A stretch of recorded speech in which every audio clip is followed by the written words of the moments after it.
तो दोस्तों आजकल लव अफेयर एक ऐसी बीमारी बन गई है जो ना जाने कितने बेकसूर लोगों की जान ले गई है। जैसे मैं रिसेंटली बात करूंगा, आपने मार्च 2025 में देखा होगा, एक प्रगति नाम की लड़की थी और उसने अपनी जो शादी में पैसे इकट्ठे हुए थे, जो उसे मुंह दिखाए वगैरह पे मिले थे, टोटल मिलाकर उसके पास 1 लाख रुपए हुए थे। और उस 1 लाख रुपए से उसने अपने पति दिलीप की सुपारी दे दी, सुपारी किलर को, और उसे मरवा दिया। उसके बाद उसी मार्च में एक केस और आता है मुस्कान रस्तोगी का। मुस्कान रस्तोगी ने अपने पति सौरव राजपूत को अपने बॉयफ्रेंड साहिल शुक्ला के साथ मिलकर उसका मर्डर किया, उसकी लाश के टुकड़े किए और टुकड़े करके सीमेंट की मदद से एक ब्लू कलर के ड्रम में उसको सील कर दिया। ये न्यूज काफी वायरल हुई थी, आप सबने देखी होगी। और दोस्तों अगर अभी तक आपने चैनल को सब्सक्राइब नहीं किया तो सब्सक्राइब कर लीजिए और बने रहिए, जुड़े रहिए हमारे साथ लेटेस्ट अपडेट्स के लिए। उसके बाद अभी एक घटना हुई है जो कि इंदौर के अंदर हुई है। सोनम रघुवंशी और राजा रघुवंशी से संबंध रखती है। तो 11 मई 2025 को उनकी शादी हो जाती है और 11 मई 2025 को शादी होने के बाद जब पंडित बोलता है कि भाई आपको 30 तारीख तक कहीं नहीं जाना, आपके ऊपर मांगलिक दोष है, तो हो सकता है आपको बहुत नुकसान उठाना पड़े। लेकिन सोनम ने बोला कि 18 तारीख को वो लोग जा रहे हैं माँ कामाख्या देवी के, तो वो दोनों माँ कामाख्या देवी के चले जाते हैं। साथ ही उसको सोनम बोलती है कि भाई अपने जो डायमंड की रिंग है, सोने की चैन है, वो सब पहन के आना।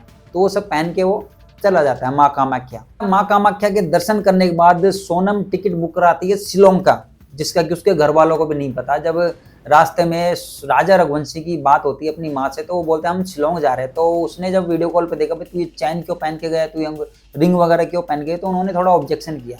तो बोला सोनम चाहती है हम शिलोंग चले जाएं। तो बोला बेटे वो सुनसान इलाका है ये वो, लेकिन वो फिर भी चले जाते हैं।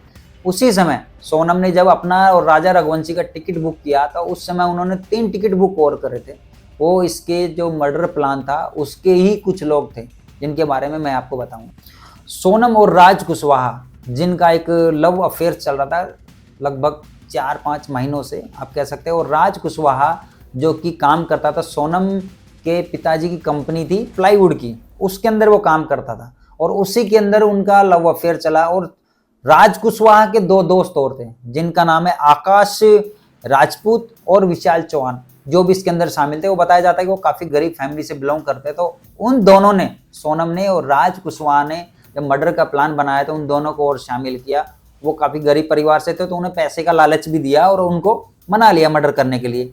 अब वो पहुंच जाते हैं शिलोंग, जहां सोनम रघुवंशी रुकती है उसके 1 किलोमीटर आगे ये तीनों लोग रुकते हैं। और वहां रुकते हैं तो इनका जो कनेक्शन होता है आपस में, वो सोनम अपने दूसरे फोन से किया करती थी। उनसे बातचीत करना दूसरे फोन से करती थी और सारा जो भी खर्चा था वो सब कैश से होता था। उनको एडवांस में कैश भी दे रखा था। अब पुलिस के अकॉर्डिंग अगर हम इस मामले की बात करें तो 23 मई 2025 को दोपहर के समय 12-1 बजे के आसपास राजा रघुवंशी का मर्डर हो चुका है। उस दिन ये सारे एक चढ़ाई पे चढ़ते हैं, यानी कि एक ट्रैकिंग करते हैं, तो जिसके अंदर सोनम, राजा रघुवंशी और साथ में राज कुशवाहा और दोस्त और होता है। जब वो ट्रैकिंग करते हैं तो सोनम थोड़ा पीछे रह जाती है और तीनों उसके साथ में राजा रघुवंशी बात करने लग जाते हैं। क्योंकि कई बार हम बाहर घूमने जाते हैं तो हमारी लोकल लैंग्वेज वाला कोई मिल जाता है बोलने वाला, हम बोला अरे यार ये तो अपना भाई है, अपने लोकल एरिया का है। वहीं कहानी राजा रघुवंशी के साथ हुई, वो तीनों घुल मिल गए। यही सोनम रघुवंशी चाहती थी। उसके बाद उन्होंने एक सुनसान जगह देखी और उस सुनसान जगह पर ले जाकर उन्होंने उसका मर्डर कर दिया धारदार हथियार से। वो हथियार वहीं बताया जाता है जो उन्होंने ऑनलाइन ऑर्डर किया था। उसके अलावा और भी हथियार थे उनके पास में। जब राजा रघुवंशी लहूलुहान हो गया, मरने कगार पे आ गया, तो उसको खाई के अंदर धक्का दे दिया गया। तो 23 तारीख को जब ये मर्डर हो जाता है, उस मर्डर के बाद में ये तीनों लोग शिलोंग छोड़कर गुवाहाटी के रास्ते इंदौर पहुंच जाते हैं, लेकिन सोनम के बगैर। उसके बाद सोनम निकलती है अकेली गुवाहाटी के रास्ते बाय ट्रेन, वो इंदौर पहुंचती है। और इंदौर उसको जो राज कुशवाहा है वो उसको किसी किराए के मकान में उसको रखता है। जब 26 मई को, जब आपने देखा होगा चारों तरफ एक न्यू कपल या फिर न्यू मैरिड कपल गायब हो गया, लापता हो गया, किडनैपिंग हुई है, काफ़ी न्यूज़ें वायरल हो रही थी इनके बारे में। तो 26 मई को जहां राजा रघुवंशी और सोनम रघुवंशी के भाई ने एक कंप्लेंट दर्ज कराई कि हमारे जो भाई बहन है वो मिल नहीं रहे, न्यू कपल था वो, उसकी एक कंप्लेंट दर्ज कराई। उसके बाद 2 जून को अचानक से राजा रघुवंशी की लाश पुलिस को मिल जाती है और ये न्यूज पूरी तरह वायरल हो जाती है कि राजा रघुवंशी की लाश मिल गई, लेकिन सोनम रघुवंशी की लाश नहीं मिली या सोनम रघुवंशी वहां नहीं मिली। तो एक इस जो मामला है इसको एक मर्डर की तरह देखा जाने लगा। सबका ध्यान इसी न्यूज के ऊपर था। उसके बाद सोनम रघुवंशी का इंदौर में रुके रहना बिल्कुल सेफ नहीं था, तो राज कुशवाहा सोनम रघुवंशी को भेज देता है यूपी, जहां का राज कुशवाहा था। राज कुशवाहा एक्चुअली बता दूं आपको यूपी का था और वो कुछ सालों से इंदौर के अंदर रह रहा था।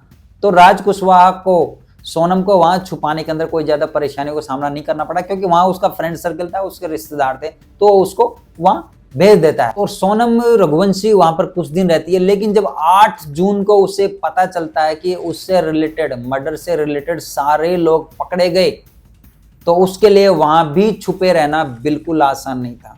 इसके बाद उसने गाजीपुर आई और एक ढाबे वाले के फोन से अपने भाई को फोन किया और अपने जिंदा होने का सबूत दिया कि मैं जिंदा हूं, और वो बोलते हैं आत्मसमर्पण, पुलिस को आत्मसमर्पण कर दिया उसने, क्योंकि अब उसका छिपे रहना बिल्कुल भी पॉसिबल नहीं था। क्योंकि ये तो आपको पता ही होगा कि पुलिस अगर किसी केस की ईमानदारी से तहकीकात करने लग जाए तो ये पूरी दुनिया कम पड़ जाती है उस बंदे के छुपने के लिए। तो ये बात यहाँ पर साबित भी होती है। अब पता करते हैं कि पुलिस को इसका पता कैसे चला, पुलिस ने क्या क्या छानबीन की। तो राज कुशवाहा की जो चैट हिस्ट्री है उससे इस मर्डर प्लानिंग का पता चला, और जब राज कुशवाहा की चैट हिस्ट्री के अलावा उसकी कॉल डिटेल निकाली गई तो उस कॉल डिटेल के अंदर एक नंबर था जो कि लगातार किसी नंबर से बात कर रहा था, और वो जो नंबर था वो था सोनम रघुवंशी का।